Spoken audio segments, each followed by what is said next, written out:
నమస్తే. Welcome to Telugu రాజ్యం. ఈరోజు మనతో పాటు ఉన్నారు సీనియర్ అనలిస్ట్ కేఎస్ ప్రసాద్ గారు. వారితో మాట్లాడేద్దాం. సార్ నమస్తే. నమస్తే అండి. నీట్ పరీక్ష రద్దవటం మీద మీ అభిప్రాయం ఏంటి? చదువు సంధ్య లేని వాళ్ళు దేశాన్ని పరిపాలిస్తే ఎలా ఉంటుంది అన్నదానికి ఇది ఒక నిదర్శనం. రెండోది, మహానుభావుడు లాల్ బహదూర్ శాస్త్రి గారి లాగా ఈ ధర్మేంద్ర ప్రధాన్ అనే ఎడ్యుకేషన్ మినిస్టర్ బాధ్యత వహిస్తూ, అంటే అప్పుడేం లాల్ బహదూర్ శాస్త్రి గారు మీరు నన్ను అడగచ్చు, రైలు ఏం డ్రైవ్ చేయట్లేదు కదా సార్, ఆయన ఎందుకు రాజీనామా చేశాడు? బాధ్యత. తన ఆయంలో తన డిపార్ట్మెంట్కి సంబంధించిన ఒక ప్రమాదానికి నేను బాధ్యత వహిస్తూ ఉన్న స్టెప్ డౌన్ అయిన మహానుభావుడు చరిత్ర తెలిసినోడు ఎవడైనా ఇలాంటి ధర్మేంద్ర ప్రధాన్, నరేంద్ర మోడీ, అమిత్ షా దగ్గర ఎక్స్పెక్ట్ చేస్తారంటే మనకన్నా బుర్ర తక్కువ వాళ్ళు ఎవరు ఉండరు. ఇక్కడ ఫస్ట్ థింగ్ ఏంటంటే 23 లక్షల చదువుకునే పిల్లల యొక్క భవిష్యత్ అది. ఫస్ట్ థింగ్, ఈ అకాడమిక్ ఇయర్స్ అన్నవి అంటే చూడండి, సాధారణంగా నేను ఈ ప్రభుత్వం జడ్డితనాన్ని ఎలా చెప్పాలంటే ప్రజలకు అర్థమయ్యే భాషలో, సాధారణంగా ఎంప్లాయ్మెంట్ క్రియేట్ చేయలేక, అయితే చదువుకునే పిల్లల భవిష్యత్తుని నాకు తెలిసి రెండు ఉంటాయి, ఒకటి అకాడమిక్ ఇయర్, ఇంకోటి ఫైనాన్షియల్ ఇయర్ అని. వీళ్ళు అకాడమిక్ ఇయర్స్ని గుడిపించేస్తున్నారు. చూసుకోండి కావాలంటే. ఇప్పుడు మీకు ఈ ఎగ్జామ్ డేట్ ఎప్పుడో 10 రోజుల తర్వాత చెప్తాను అంటున్నాడు. అంటే మే తర్వాత జూన్ 4 అకాడమిక్ ఇయర్ స్టార్టే కదా మనందరికీ, మనం చదువుకున్న పిల్లలే కదా. మీకు స్కూల్ ఎప్పుడు స్టార్ట్ అయ్యిందండి? జూన్ కదా. జూన్కి కూడా దిక్కు లేకపోతే జూన్లో ఇది ఎగ్జామ్ డేట్ డిక్లేర్ చేస్తే జూలైలోనో లేదా రిజల్ట్ ఏమో ఆగస్టులోనంటే ఒక సంవత్సరం ఎత్తుపోయినట్టే కదా. ఆల్రెడీ ఒక సంవత్సరం ప్రిపరేషన్, 2 సంవత్సరాల ప్రిపరేషన్ ఉన్న పిల్లలు ఉంటారు, తెలుసు కదా. నీట్ ఎగ్జామ్కి ర్యాంక్ రాలేదని వాళ్ళు ఎంతసేపు చదువుతారు తెలుసా? నేను చార్ట్ అకౌంటెంట్గా చెప్తున్నాను, 18 గంటలు తక్కువ చదవరు మేము ఒక ఎగ్జామ్కి. సిఏ ఎగ్జామ్, ఐసిడబ్ల్యూ ఎగ్జాము, ఈ కాంపిటేటివ్ ఎగ్జామ్స్ లైక్ జేఈఈ కానీ లేకపోతే నీట్ కానీ ఇలాంటి వాటికి పిల్లలు మానసిక సంఘర్షణ, మానసిక ఒత్తిడి ఎలా ఉంటుందంటే వాళ్ళన్నీ మర్చిపోతారు. ఒక తపస్సు చేసినట్టు చదువుకుంటారు పిల్లలు. అలాంటి పిల్లలకి మానసిక వేదన కాక ఏంటండి? నెల్లూరు, గుంటూరు ఇలా దగ్గర ఎడ్యుకేషన్ ఇన్స్టిట్యూట్ ఉంటాయి. ఆ పిల్లలు చెప్తుంటేనన్నా నాకు కళ్ళంటి రక్తం పడింది. వాళ్ళ ఎఫర్ట్స్ని బూడిదలో పోసిన పన్నీరు చేసి ఎగ్జామ్ డేట్ ఎప్పుడు పెడతామో తెలియక ఎగ్జామే రద్దు చేస్తారా? 600 పైచీలకు మార్కులు వచ్చిన పిల్లలకి అందరికీ పక్కా సీట్లు వస్తాయి, గవర్నమెంట్ సీట్లు. ఒక మెడికల్ స్టూడెంట్ని తయారు చేయడానికి government not less than 1 crore పైన స్పెండ్ చేయాలి.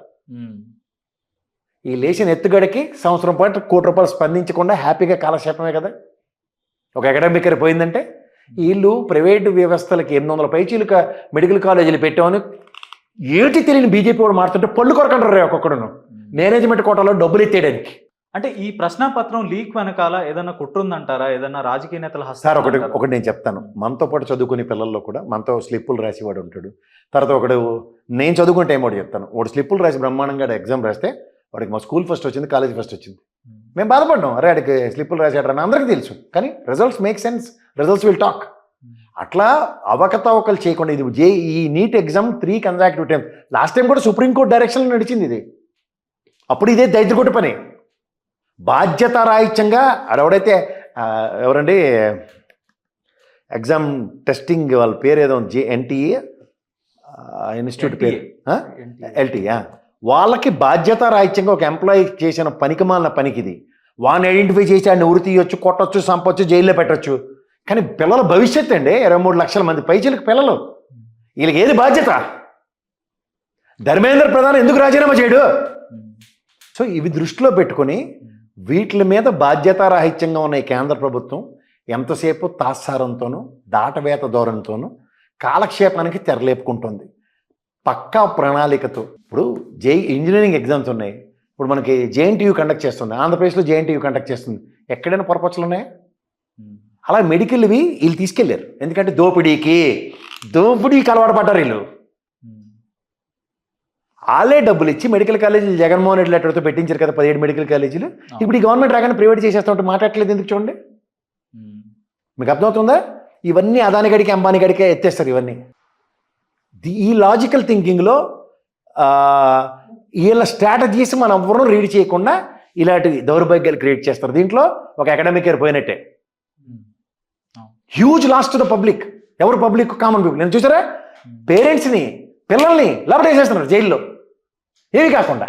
సో ఇది గమనిస్తే వీళ్ళ యొక్క కార్యాచరణ, వీళ్ళ యొక్క కార్యకలాపాలు ఎలా ఉన్నాయి అంటే at the cost of common people. పిల్లల చదువుల విషయంలో దేంట్లోని కన్సర్న్ లేదు వీళ్ళకి. అంటే ఒక పరీక్షనే, ఒక చాలా ప్రతిష్టాత్మకమైన పరీక్షనే వీళ్ళు నిర్వహించలేకపోతున్నారు అనే ఆరోపణలు అయితే కేంద్రం మీద ఉన్నాయి, విద్యాశాఖ మంత్రి మీద. మరి ఎందుకు చర్యలు తీసుకోవట్లేదు? గతంలో కూడా రైల్వే శాఖకు సంబంధించి అనేక ప్రమాదాలు జరిగినప్పుడు, దానికి సంబంధించి కూడా ఎలాంటి రెస్పాన్సిబిలిటీ తీసుకొని స్టెప్ డౌన్ అవ్వటం అయితే జరగలేదు మినిస్టర్. ఏవియేషన్ మినిస్టర్ అండి, ఎక్కడ దాకా పోతున్నాం? మీరు రైలు దాకా వెళ్ళారు. ఏవియేషన్ మినిస్టర్ ఆయనలోనే కదా ఇంత భయంకరమైన దుర్ఘటనలు జరిగాయి. అజిత్ పవారే కదా సార్ మన ఫ్లైట్ యాక్సిడెంట్ లో మహారాష్ట్ర ఉప ముఖ్యమంత్రి అవునవునవును. శరద్ పవార్ గారు మేనల్లుడు, అది ఫ్లైట్ క్రాషే కదా. దాని ముందు గుజరాత్ మాజీ ముఖ్యమంత్రి ఆయనది ఫ్లైట్ క్రాష్. సో ఇవన్నీ గమనించి బాధ్యత ఎవడుకుంది? ఎందుకంటే వీళ్ళ చేతిలో ఏం లేదు, వ్యవస్థ వీళ్ళ చేతిలో లేదు. ఎయిర్పోర్ట్లు అదాని గడికి అమ్మేశారు, ఫ్లైట్లన్నీ ప్రైవేట్ వ్యవస్థలే. ఇండిగో చేసిన కోతి పనికి ఏమైనా ప్రభుత్వ తరఫున ఏమైనా చర్య ఉందా? ఏమైనా చేయగలిగిందా? అందులో ఒక్కటి గవర్నమెంట్ ఫ్లైట్ చూపించండి. వ్యవస్థ మీద కంట్రోల్ లేకుండా పొద్దునీళ్ళ కేవలం రామ్మోహన్ నాయుడు గారు ఓ మంత్రి అని, ఈ ధర్మేంద్ర ప్రధాన్ ఎడ్యుకేషన్ మినిస్టర్ అని, అన్ని ప్రైవేట్ వ్యవస్థలే. అంటే ప్రభుత్వ నిర్లక్ష్యం లేదంటే వ్యవస్థల నిర్లక్ష్యం కాదు. నాకు ఒకటే ఒక డౌట్ వస్తుంది, ఇవన్నీ ప్రైవేట్ కాలేజీలు ర్యాంకులు అనౌన్స్ చేశారు, డబ్బులు ఒకటి కట్టలేనట్టుకుంది. అచేత టస్మని లేపారు దీన్ని. అంటే అకౌంటబుల్ చేయకపోవటం వల్ల ఈ తప్పులు అనేవి ఇంకా మరింతగా కొనసాగే అవకాశం ఉంటుందంటారు. ఖచ్చితంగా. వీళ్ళు అకౌంటబుల్ ఎందుకు చేయట్లేదంటే వీళ్ళకి దాని మీద అవగాహన లేదు.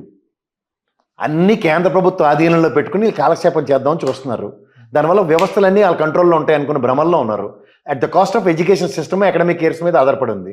ఇప్పుడు మళ్ళీ ఖచ్చితంగా ఇది కనుక ఇమ్మెన్స్ ప్రెజర్ కనుక అక్యుములేట్ అయితే మళ్ళీ ప్రతి స్టేట్కి ఈ ఇంజనీరింగ్ తరగాలో మెడికల్ సీట్లకు సంబంధించిన నీట్ ఎగ్జామ్స్ కూడా కండక్ట్ చేసుకునే వెసులుబాటు వచ్చి తీరాలి. జవాబుదారీతనం ఉంటుంది కదా సార్. ఇప్పుడు ఈ స్టేట్లో పొరపాటు జరిగింది, ఈ స్టేట్కే కన్ఫైన్ అవుతుంది కదా, ఈ స్టేట్ ఆగమేఘాల మీద పనిచేస్తుంది కదా. అది నేషనల్ వైడ్ ఎప్పటికి కండక్ట్ చేయాలి, ఎప్పటికి అవ్వాలి, ఈ కార్యక్రమం ఎత్తిపోయినట్టే కదా. ధన్యవాదాలు సార్. హలో, తెలుగు రాజ్యం ఛానల్ చూస్తున్నారా? సామాజిక రాజకీయ జీవన చిత్రణే తెలుగు రాజ్యం. అతిశయోక్తులు అసత్యాలు ఉండవు. రాజకీయ కోణం కాదు, ప్రజా కోణమే కొలబద్ద. తెలుగు రాజ్యం వీక్షణ మీ ఉత్తమ అభిరుచికి నిదర్శనం.